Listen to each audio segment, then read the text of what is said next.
We share. Oh, take a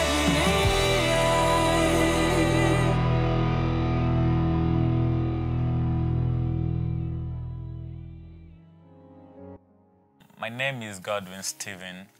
I'm popularly known as Steve Winners. And Peter is actually my baptismal name. I'm a Catholic and I'm a Cross-Riverian, but I base in Port Harcourt, Pitaqua, as they call us. So I started in the entertainment industry gradually late 2014. And 2015 fully, I decided to build it up strongly. Then from there, I had to work on my album. The album was ready and I had to launch it in the year 2016, April precisely. Then in the year 2016, October 2nd, I was able to host an event, a concert, Gospel Groove of Praise and Laughter. The album I launched in 2016 April was titled For Love of God and Neighbor. Then still in 2016 December, I had another event titled Rhythm of Laughter. Then in 2017, I had to bring one of the biggest events I had, because in each event, I was growing more bigger and bigger. So in 2017, December 10th to be precise, I hosted the event Yokoko Comic Fiesta and Awards Night in Rivers State still. Then, but while we were preparing for Yokoko Comic Fiesta, I had a proposal from a tea brand based in UK by name Organo Gold. They came up with the proposal for us to host a tea party in Nigeria. So we were like, okay, tea party, what is it going to be like? So I had to sit down with my crew and I told them an average Nigerian wouldn't just want to go to an event just to drink tea, because they'll see that they always drink tea. So we started figuring out how to make it spicy.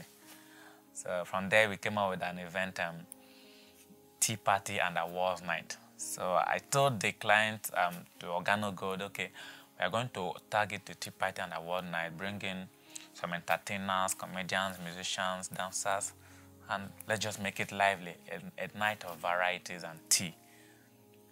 At the end of 2017, or toward the end of 2017, I was also having in mind to mark my birthday in 2018, which was supposed to be 25th of February. But the plan was, we were planning it to make sure we have enough time. So I had to push it to 24th of March 2018. So I also came up with the event, Steve Winners Dance with the Orphans. So while I came up with the event, I tried reasoning how to make it better and to make the orphans happy. So it was then I had to like, okay, I want the orphans to come together, let them pray for the event that I want to host. Because the tea party was to take place in May 2018, just 2 months after the orphan show. So the sole aim of the orphan show was, I believe so much in the cry and the voice of the orphans. So I wanted them to pray for the tea party that was to take place. So it was from there that the caption, Steve Winners Dance with the Orphans, came to play. So I decided to title it Steve Winners Dance with the Orphans, since it had to be with the orphans, and it's a day that I needed to celebrate with the orphans.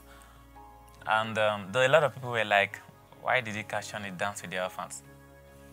But the reason was because I was looking at, if I'm bringing in some celebrities, comedians, or different entertaining groups to come and jubilate with the orphans, it's just like we are dancing and celebrating with them. So I think the best caption should be Dancing with the Orphans. While I was also preparing that, I was having different dreams of like, I think in time to come, I would love to have a Dance with the Orphans home. So while we were planning for the event, I felt that I needed to do something quite different. So to an extent, I had to look for a way to meet the Rivers State government because I was dreaming that, okay, let it be a statewide event. So, but at the end, I was directed that no, it has to be done under the local government. So from there, I went to meet the secretary to the state of Association for Orphans and Vulnerable Children in Nigeria, Rivers State chapter. So I met him, and he was like, okay, if that is what you want to do, it's okay, but we would want you to make sure you don't manhandle the orphans and make sure that logistics are taken care of. And I said, sure, we are going to do that. So he had to authorize me to write to the orphanage homes I wanted to. And I wrote to about 7 or 8 orphanage homes in Obiakpo local government area. So, and while I was writing to them, I was visiting them and letting them to know that their logistics will be taken care of. Because alongside the preparation, we've also written sponsorship letters to a lot of organizations and individuals, of which some of them turned up. Companies like ITER and some private schools, some individuals, a lot of them. And also Rotary Club also supported the event on that day to make it befitting. Then, before we started the publicity of the event, Steve Winners Dance with the Orphans, since it happened to be an orphans event, I had to go into Google to search for hungry orphans in Africa and Nigeria, because I wanted to use them for publicity, since they were always the similitude of the pictures I was seeing on publicity that had to do with orphanage and less privileged.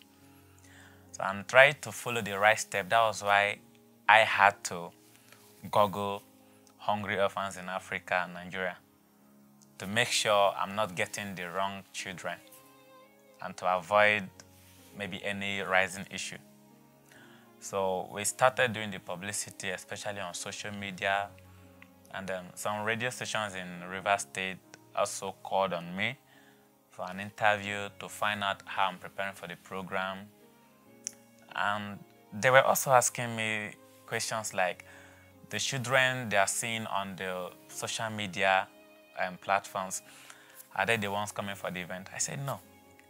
I got those pictures from the net, but the children coming for the event are the orphans in Obiakpo local government secretariat. So from there, we were preparing and preparing. Then I finally decided to put the event on the 24th of March, 2018, to enable us to have a long planning period and to make sure we bring out the best. That's why the event was hosted in March 24th, 2018, instead of February 25th. So while we were preparing, I think the last day, the last week to the event, that was I think 8 days to the event, I got a message, okay, I got a call from a certain bishop of an Anglican church, a bishop of Anglican church in the HA diocese in Rivers State. So he was asking me questions like, okay, am I speaking with Steve Winners? I said, yes. So he said, the children we are seeing on your platform and publicity, are they the ones that are coming for the birthday, you said, for the event? I said, no, they are not the ones coming for the event. But I got those pictures from the internet. But then the children that will be coming are the ones in Obiakpo local government area. So the bishop was like, okay, he's going to partner with us, that he loved the event, he loved my dreams and my visions, that he wanted to be part of it. So I said, okay, I was so glad and overwhelmed. So on Monday, the next day, he also called me that he wanted to send some representatives to come and meet me. And that day I was supposed to be with the secretary to the state on Association for Orphans and Vulnerable Children.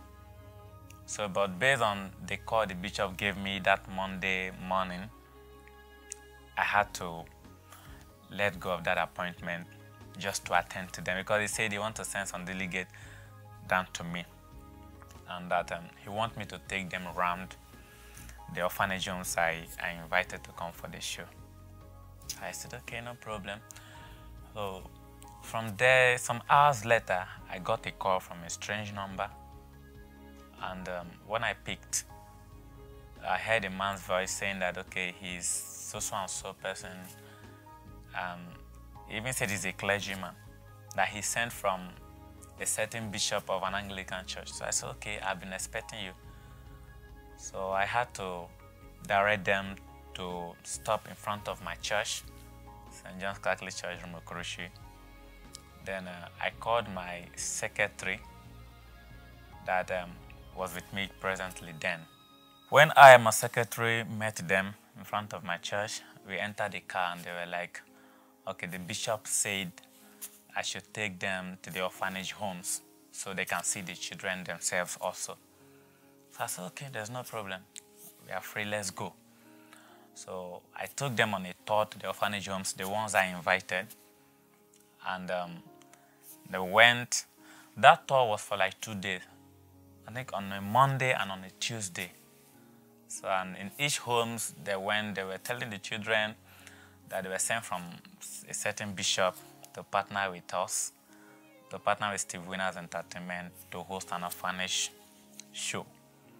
And that the bishop has requested that they should find out their needs, their basic want and everything, both education, finance, and everything. So the children were even happy. The management of the various orphanage homes were telling them their challenges, and they were jotting and noting it down. So after the last tour on a Tuesday, proceeding to the week of the event, I called the bishop. I said, well, my Lord, we are done with the visit to the homes, and the event is coming up on Saturday, being the 24th of March. So he said, okay, that he's going to send his support to us soon before the week run up. So I was highly expectant. I said, well, so reaching Wednesday, nothing was done. Then on a Thursday, I called him again. So he told me that they were observing their synod. A synod is a program run in the Anglican and Catholic, but I don't know of the Pentecostal, where the clergymen, the priests, they meet together and other things. So he said he was going to send message across.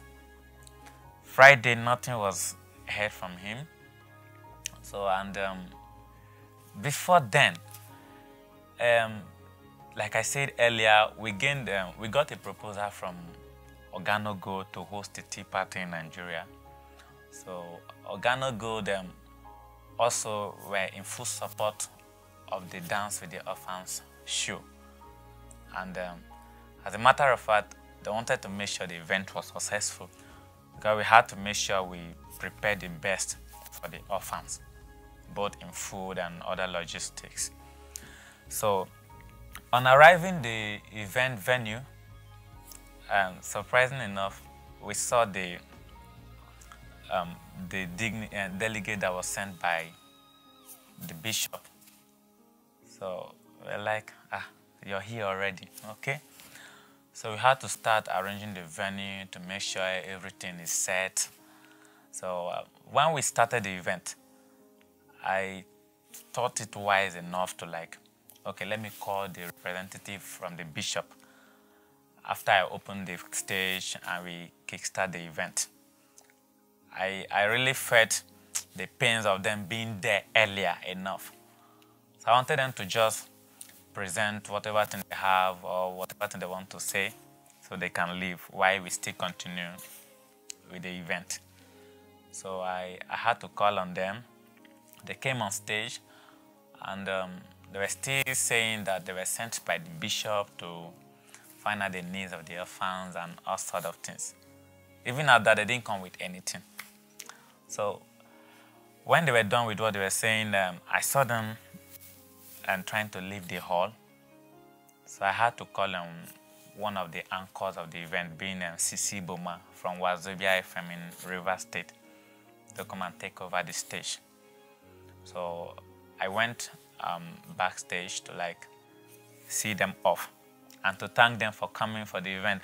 Despite inside me, I was not happy with them because they have been coming with stories and they have never done anything for the orphans. But God being so kind, I was able to take care of everything. So while they were walking out of the Secretariat Hall, I also deemed it necessary to see them off and to thank them for coming. Despite the Thanksgiving might not be off from my mind. So it was while I was seeing them off, they were like, okay, that we want to congratulate you, Steve Winners, you've done a good job, and blah, blah, blah. So, and they were like, okay, that they are from Imo State Police Command. I said, okay, no problem, that I appreciate you for coming. And the reason why I felt nothing was because a clear conscience fears no accusation. So I said, okay, you're welcome. So they said they want to see me for like 5 minutes. I said, 5 minutes? Okay, let me inform my manager or my secretary. So they said no, that there is no need for that, that they are not going to take any time, that there's no issue.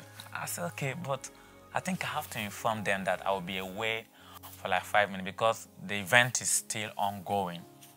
And as a matter of fact, we've not gotten to the peak of the event. Some of my guests were still coming. So they said no, that there's no problem. So we're just talking, and they kept telling me that they would love to be part of the next event. They're going to report this to the commissioner. The commissioner sent them, and the securities in the secretariat were not even aware of what was happening. Perhaps to them, they might be thinking, okay, I just want to see off my guest. So from there, they took me to a police station that is close to the secretariat. So while they were there, the policemen in the station were like trying to know what the issue was. So they said that they actually came for my event, but they had a little problem. So from there, I was like, I don't understand, sir. What problem is that? So they brought out a picture that they are looking for this child. I said, looking for a child? Well, I actually recognize the picture as one of the pictures I downloaded from internet for my publicity. So they said it is the child they are looking for rather. But they will see how to sort it out. There is never an issue. So why they were saying it's never an issue, I wanted to like go back to the venue. It was from there they pushed me into the car. And immediately they pushed me into the car. While I was trying to raise an alarm, they zoomed off immediately. And I was trying to scream. From there, they brought out a pistol. I was like, they don't want me to create any scene or anything. So I became so scared and I was shivering. I thought that was going to be my end. And I was just so dumbfounded, confused, and I was like, what is happening? What have I done wrong? My event was still ongoing. I could hear the music coming from the event venue. I was just so confused. I don't know what was happening. Fear gripped me, and they were like, you have to be quiet. And that was how they were driving down the lane to Imo State. While we started the movement from Port Harcourt, as we were driving and I was screaming, trying to plead with them for me to make call, they refused. I was still checking the time. At about 30 to 40 minutes, they allowed me to make call.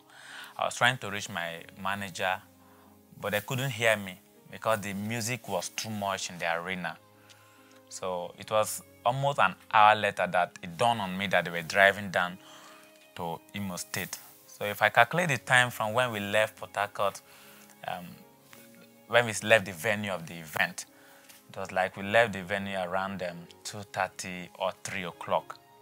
So while we were driving, as we were heading out of Port Harcourt, it was almost about 30-minute drive or 40-minute drive, around 3:30 or to 4. So it was then that it was done on me that, okay, we are heading to Imo State, because I had to start looking around to be sure of where they were driving me to. So I pleaded with them. They took back the phone. The phone was just ringing and ringing to an extent they had to off it. So I was just so quiet and silent. I didn't know what to do. Some part of me was like, they're going to kill you. Another part of me was telling me they're kidnappers, because I was just so confused. So they drove me down. They were making calls. I don't know whom they were talking to. At some distance, they would tell them, okay, we are close by, we are close by, we are close by. So, but on one of the calls, I know I could hear a voice of someone on a thick voice saying that, okay, they should make sure they drive me straight to the station, that they are going to make sure they deal with me. They took me into the police station, and they brought out a picture of the child. They said they have been looking for the child since 2017. So I said, uh-oh, that I don't know the child, but I recognize the picture as one of the pictures I use for publicity. So I was still talking to them with light mind that, okay, since you say you're looking for the child and I don't know the child, okay, a lot of people are interested in this event, and I'm a Catholic. Okay, look, you say you're an Anglican. All right, let's see how we can work together as family. Perhaps we can have positive result. So the police said I can't teach them their job. I was like, I said, it's not that I'm teaching you your job, but I think let's just work together. My event is at stake. Okay, as a matter of fact, we are done with the event. I don't even know how it ended. Because when we arrived in Imo State, it was, I think it should be some minutes after 6, if not to 7. So by then, the event, everything must have been over. So, but they kept on saying that I can't teach them their job. So from then, I was taken into the cell, locked up, and I saw some other people in the cell. So it was from there, it was done on me that it wasn't going to be an easy journey. I was still hoping that it's just a week and I'll be out, not knowing I was going to go beyond that. So 2 days later, okay, 4 days later, I was opened and I was taken to the DPO's office. But while we were climbing up to see the DPO in his office, the IPO, the IPO then was a female, said to me that the woman is actually looking for her son. So when I looked at the woman is the same woman that came with us, that was claiming that she was sent by the bishop. She went with us to visit the orphanage homes in Port Harcourt. And she also came with the policemen, though they disguised themselves as guests, to come for the orphan show. So it's the same woman they said that is looking for her son. So I was like, this woman, I recognize her. I saw her the day they came representing the bishop, and I also saw her on the event day. She was together with the people that kidnapped me down to Imo State. And she's here that she's the one looking for her son. So it was then done on me that all those while she was coming, visiting the orphanage homes with me, that they were actually looking for their child, their missing child, as they acclaimed. So I was like trying to tell the IPO. I said, well, I don't really understand what they are saying. So the woman started crying, and the IPO was trying to calm her down. So when they took me to the office of the DPO, I greeted him, and I also told him, I said, sir, with all due respect, I think, in fact, sir, your men came to River State in the venue of my birthday to kidnap me. I was never arrested. So the DPO was like, how dare you say such a thing? I said, yes, sir, with all due respect. I don't see that as an arrest. I see that as a kidnapping. So he grew so furious and was like, that I know where the child is, that I must provide the child. I says, I don't know any child you're talking about. I don't just know. I had to start narrating my story to him, so he was like, he don't want to know. So from there, he had to write some documents, and that was how the matter was transferred to the state CID in Owerri, Imo State. So when we got to state CID Owerri, Imo State, the matter was handed over to the family unit of the state CID, and they tried their best to make sure they do their work rightly. So while they were handling the matter, they also brought an expert to come and take over the investigation of the picture. So the expert they brought told them that he couldn't find the picture from the net, and he was trying to make them understand that the reason why he believed he can't find the picture is either the domain of the picture has expired or the server is down, of which I never knew all these times related to that. Not until that day. That was when I actually knew what domain expiring and server being down could mean. So he went further to make them understand that in situations like that, that it might be hard for him to break through, except on some advanced technology. He quoted that clearly. To me, I was like, that means the state CID, the almighty state CID, don't have advanced technology to check out this picture. So I said, okay, no problem. So they were still trying their best to see how they can get the picture. So he told them there's no way he can. But then he repeated, with advanced technology, they can get that done. So the police were like trying to say, okay, that I have informed my boys to remove the picture and shut down my server. So the expert was like talking to them that, for how long have they arrested me? And they told them. So they said, to the best of his knowledge, from what they are explaining to him, I have never been allowed to even make contact. So if I have not been allowed to make contact, how then have I informed my boys? That if my boys, if I actually have some click that will bring down those things and those pictures on the server, that they would even bring down the whole pictures we use for those publicities. Because while he was searching, he was still seeing some of those pictures we downloaded from net for publicity, but that particular one and few others were not seen. So he was telling them that if actually my boys had brought down those pictures, they would love to bring down all of them because they wouldn't know the particular one. So he told them that he doubts if those pictures were tampered with. And he also brought up my phone and showed them that my phone is showing them that the picture was downloaded from the web, despite he cannot locate the web currently. And he also said to them that he believes and he knows, or he just wants to say that if I actually own the original picture, that I wouldn't go as far as downloading the picture, that I should be with the original. But some of the policemen were like saying that I did not download the picture, that I snapped it. Even the mother of the child was saying that I snapped the picture. So the expert was telling them that, no, this picture was downloaded. It's even shown here that it was downloaded, because I think on the night that I downloaded that picture was the same night I also downloaded one of the pictures I was supposed to use to design the tea party. And that was night. So I took a certain night to download those pictures. So he was telling them that these things have downloaded part, that it's just obvious that he cannot trace this particular part on that. So, but he advised them that they should look for advanced technology to do that.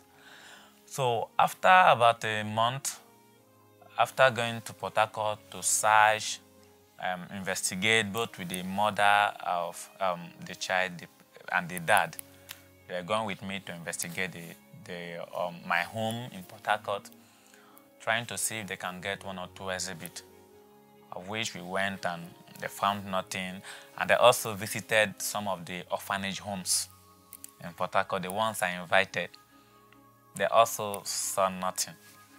So when they returned back, they had to meet the commissioner on telling the commissioner that they've not really seen anything to prosecute me with. That they are done with their research and their report and everything. That they've not seen anything. So I was so surprised. Well, I won't say I was surprised. I believe perhaps, or I expected that from the commissioner as his kind of person. But at the same time, it was surprising to me that the commissioner was telling me that the reason why I have not told them the truth is because I am still working on my legs. So the commissioner said, well, they are going to hand me over to a group that will handle me. By the time they are done breaking my legs and my hands and my bones, that I will confess and tell them where the child is. So that was how we saw everything. I was like, okay. So they had to transfer me down to a special squad known as the Scorpion Squad. So when I got into Scorpion Squad, the officers were beginning to make jokes of me, and some of them went as far as telling me that I took a child to a birthday and I lost the child. Some other came up to say that how did I get money to celebrate birthday with the orphans? And they were asking me if I was the president's son, that I used the child for ritual, that was how I got money to celebrate birthday with the orphans. I said, sir, must one be a ritualist, or must one be the son of the president to celebrate birthday with the orphans? Are they not humans like us? Just then I started crying. I was like, sir, these people are like us. They once had mothers, they once had fathers, even though some of them don't know their parents. But they are humans like us. They deserve to be treated properly. So if I went on all the length I could to make sure I could make them happy, even though for a day, then I've done nothing wrong. So while I was trying to grow emotional and getting so bad, one of them stood up and gave me a dirty slap. I was like, you think it's a drama with the art here, Abi? It is a drama with the art. I looked at him. I said, sir, may God forgive you. He said, amen. So from then, I was being threatened that, okay, I'm going to answer the case of a ritual murder. So at some point in time, I was so scared. Ritual murder, what could that mean? So, but then I also looked up the heavens, and I had to keep on hoping on God. So from there, I was returned back to the cell, where I had to stay for like almost a month again. So after everything, but within that second month, I was staying with Scorpion Squad. Sometimes they bring me out to still use me as their toy, sometimes slap me. I can remember one of the occasions where they had to kick me with their iron boot on my face, and that I should tell them the truth. One of them even came out to say that, Siam, people don't they intimidate Imo State Police Command, and then TCN go for this case. So I was looking at them. One of them also even had to say to my front that call they come from Abuja and Lagos, say make we bail them, say make we allow them go on bail. But we don't already tell them, saying don't they tell us the truth. So that truth he must talk. So in my mind I was, what are these people doing? Because I actually believe that yes, some serious contacts were being made for me to be at. So, but at the same time I was still wondering what was happening. But in all, I believed it was not God's time for me to leave from the state CID. So I think on the 27th of May 2018, and that should be on a Thursday, either 27th or 24th, I was then taken to the court unaware. because the human rights had to intervene in the case, and the human rights were to take them to court sometime in June, either first week of June. So, but they hurriedly took me to court by the last week of May, so they can remand me in prison. So when we got to the magistrate looked at the case. I was like, okay, this is not the case of a missing child. I was putting them through it. The magistrate was telling them that the charge they brought me with was very wrong. So she had to look for a better charge. That if they must bring me with a charge, it must be perhaps child trafficking. And also went further to tell them that even though it is child trafficking, there must be evidence beyond reasonable doubt. So I said, okay, no problem. So from there, they had to assign the matter and then adjourn it rather. So they took me down to the prison. From there, came back to the magistrate, and the matter was finally moved to the High Court. So while in the High Court, we were attending the case, trying to fight for bail, but the bail was not forthcoming. The prosecutor was not ready to allow me to go on bail. So my barrister was still trying her best to see what we can do. My family were trying, the media were trying, and at a point in time, sometime in June, the judge, the presiding judge of the Family High Court in Imo State, had to go on retirement. That was Justice, Honorable Justice Ngozi Okaha, had to go on retirement. So when she went on retirement for like almost 8 to 9 months, there was no judge. Though a new judge was appointed, but the judge never started sitting at that after her retirement. So it was sometime in April, March, April in sometime in January 2020. That was when the new judge started sitting. So when she started sitting, we tried to see if they can get bail date for me. But before you know, we had the COVID-19 outbreak in March 2020. So I had to stay again with that court until sometime in October, November 2020. That was when we got another date for me to go to court. So from there, we started going to court, and on my next appearance to the court, being the 26th of November 2020, I was granted bail by the new judge of the High Court, Imo State Family High Court, being Justice Chikeka, the current Family High Court judge. So I was given bail, and we actually tried fulfilling the bail conditions. My family, my church, they were all putting heads together to see what we can do. So, but the more we tried, the more it was like from one situation to the other, we were just seeing difficulty in getting the bail. So, but after everything, we had to look for those in the jurisdiction, because the court had to make us understand that they don't want professional shorties to take me on bail. So we had to look for those in the jurisdiction of Imo State to take me on bail. But while we were trying to get those in the jurisdiction, before we knew what happened on April 5th in 2021, we had a prison break.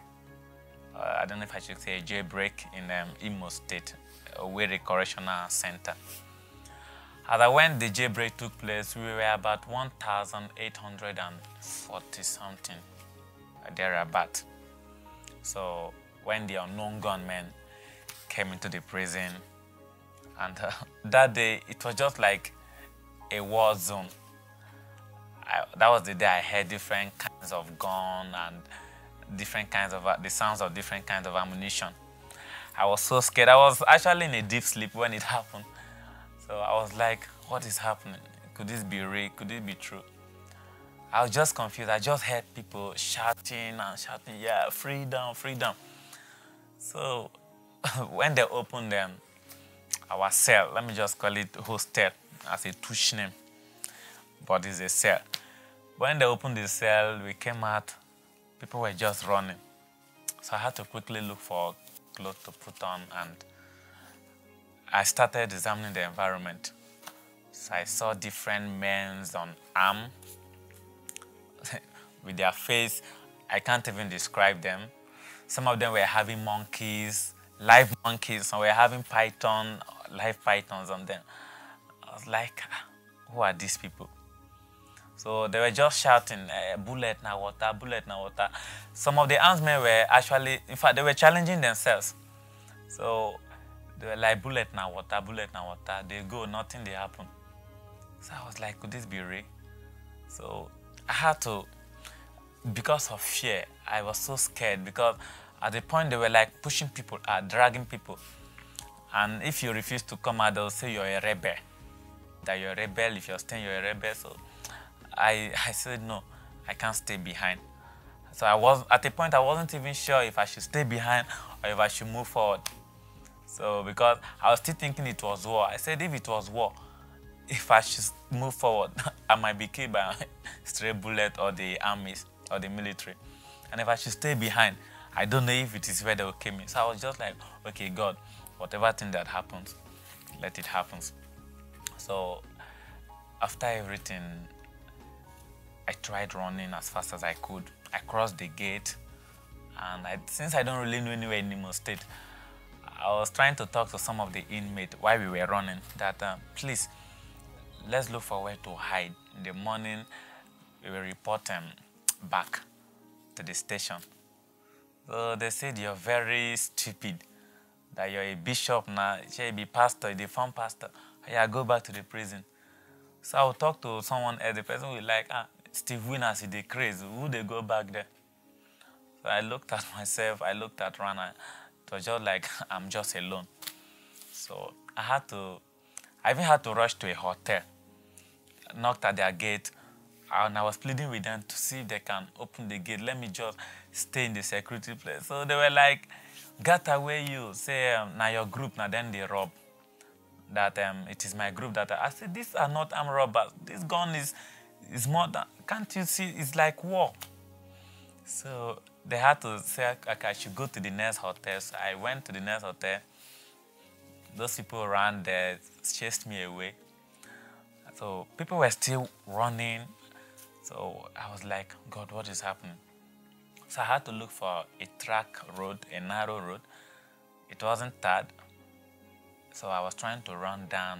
The more I was going, the darker it was, with fear in me. So while I was going, I still saw a vehicle coming. I had to look for a tree to hide behind, and from there I was trying to see how I could save the situation to make sure at least I'm alive. So I had to look for a bar to hide. I just saw the bar around there, but I thank God it was dark, at least, so no one can see me. So when it was morning, around that should be the early hours of 5 o'clock, I saw some members of the choosing. So they were on evangelization in the morning. So I came out and raised my 2 hands up that, please, I came in peace. So they say, who are you? I said, that, look at what happened, look at what. I started narrating my story to them. So one of them was like, are you sure? That how can you say you're coming from the prison, blah, blah. I said, man, you're talking of evangelization. Evangelism is all about saving life. You have seen a life to save. Save my life, man. Every other thing you're doing is a story. This is a life to save. So, but their leader was still, she brought her Bible and was like, repent for the kingdom of God. I said, repent? Who they tell of repent? They tell you to save life, and they tell me another thing. So I was just so confused. I said, God, could this be real? Are these the people that are evangelizing? I don't just know.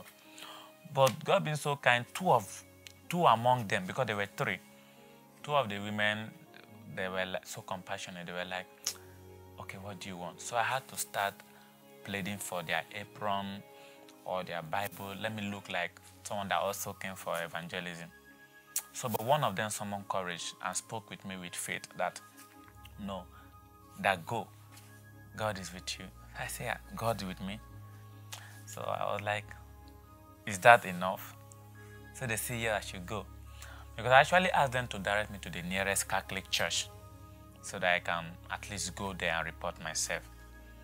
So I actually left them trying to look at the road they showed me. But while I was going, I was growing more scared.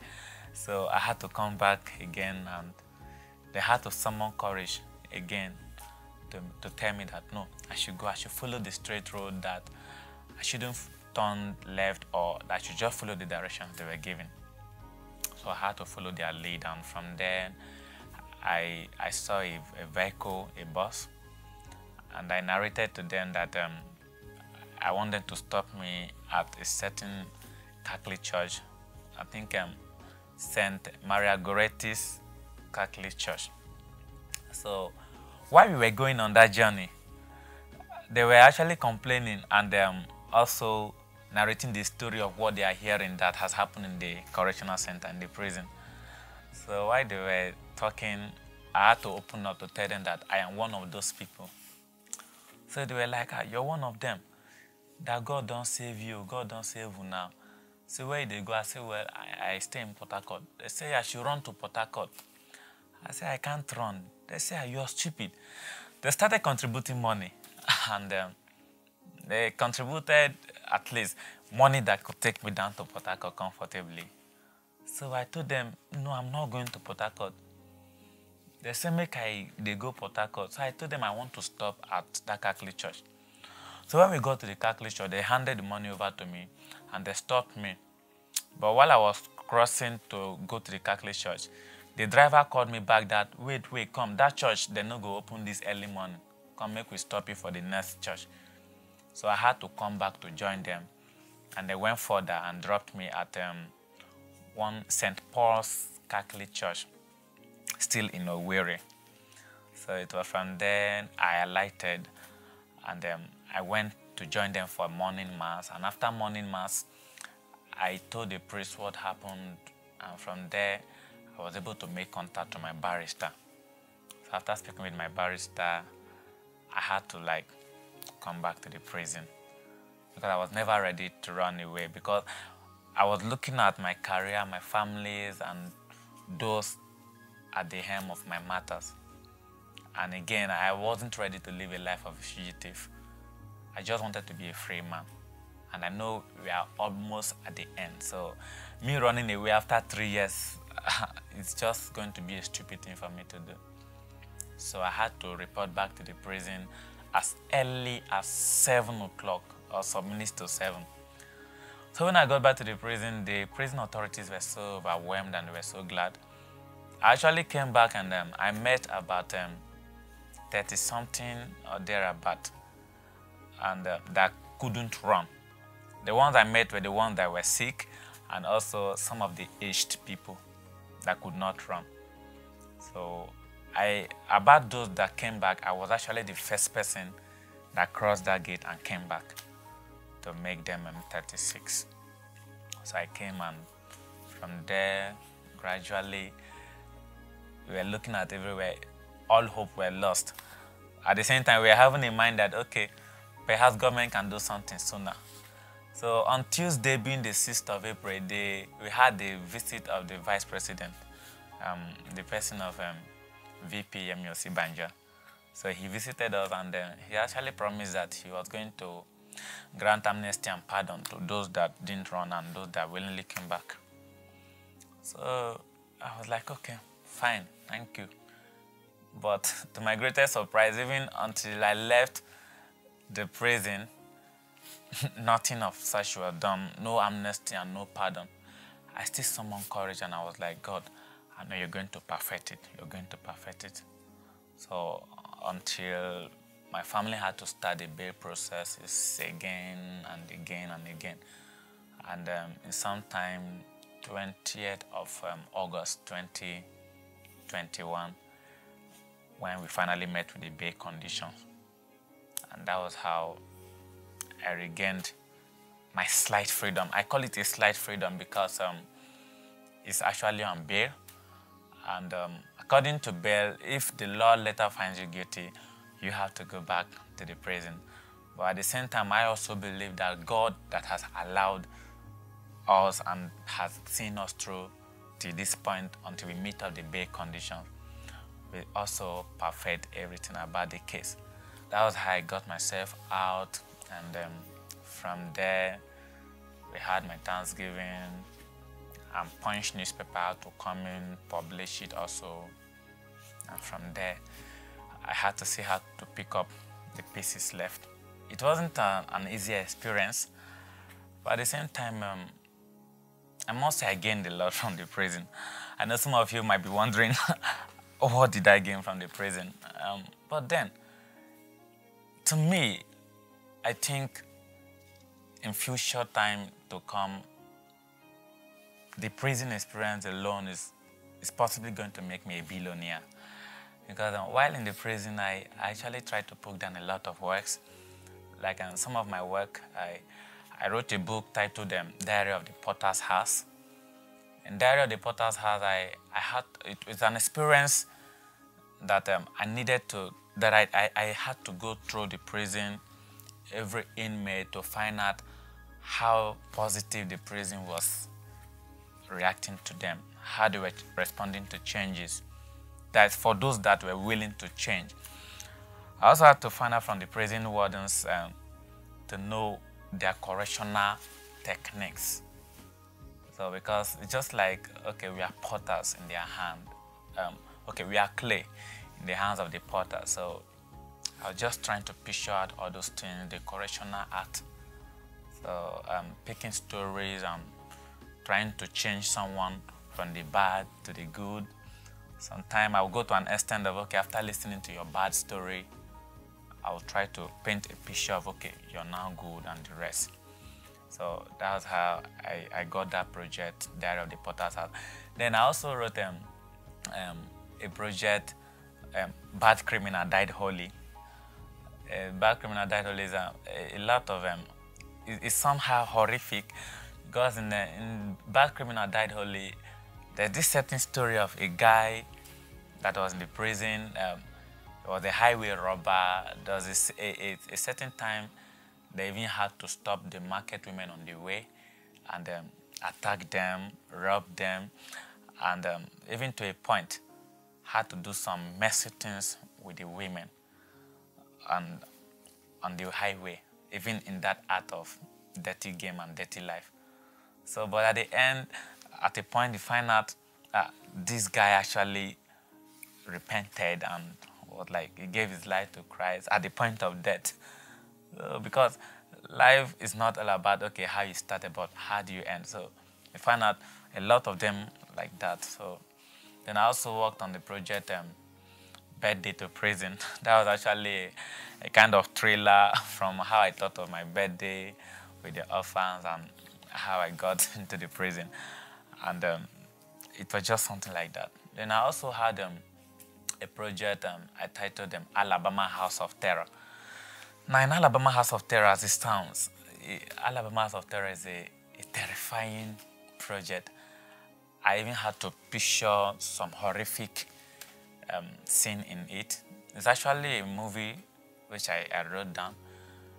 So, because in the prison, sometimes at night when you're sleeping, you start hearing strange sounds, like spirit passing and ghosts. You feel like, what is wrong?